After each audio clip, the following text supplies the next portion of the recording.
भारत की पहली lesbian film का ट्रेलर रिलीज, टूटेंगे बोल्डनेस के सारे रिकॉर्ड। सिनेमा इंडस्ट्री के बूम मचाते हुए लेटेस्ट खबरों के लिए हमारे चैनल को अभी सब्सक्राइब कीजिए और वीडियोस को शेयर करते रहिए। भारत में पहली बार lesbian crime action drama film release होने जा रही है। इस फिल्म को डायरेक्ट किया है राम गोपाल वर्मा ने। फिल्म का नाम है डेंजरस खतरा। इस फिल्म का ट्रेलर 2 रिलीज किया गया है। फिल्म में इंटेंस रोमांस, ड्रामा, सस्पेंस और थ्रिलर दिखाया जाएगा।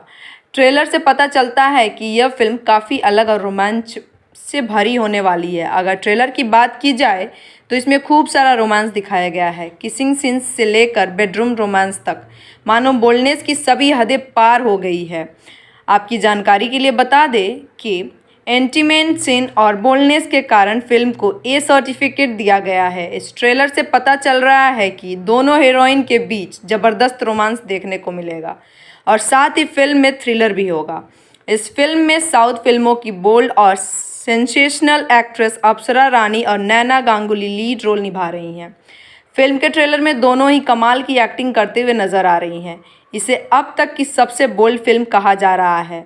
मूवी का ट्रेलर सामने आने के बाद ये बात काफ़ी हद तक सही साबित होती है। राम गोपाल वर्मा की इस फिल्म का पोस्टर भी बोल्ड ही बनाया गया था, जिससे लोगों के बीच उत्सुकता बनी रहे। ट्रेलर देखने के बाद न सिर्फ ट्विटर पर बल्कि इंस्टाग्राम पर भी लोग खूब कमेंट्स कर रहे हैं और फिल्म का इंतज़ार कर रहे हैं। देखना यह होगा कि फिल्म अब कैसा प्रदर्शन करती है। आपकी जानकारी के लिए बता दें कि यह फिल्म 8 अप्रैल 2022 को सिनेमाघरों में रिलीज़ होगी। जुड़े रहिए बूम भोजपुरिया के साथ। सिनेमा इंडस्ट्री की लेटेस्ट फिल्मी खबरों के लिए हमारे चैनल को सब्सक्राइब ज़रूर करें और साथ में बेल आइकन को दबाना ना भूलें। #बूम भोजपुरिया।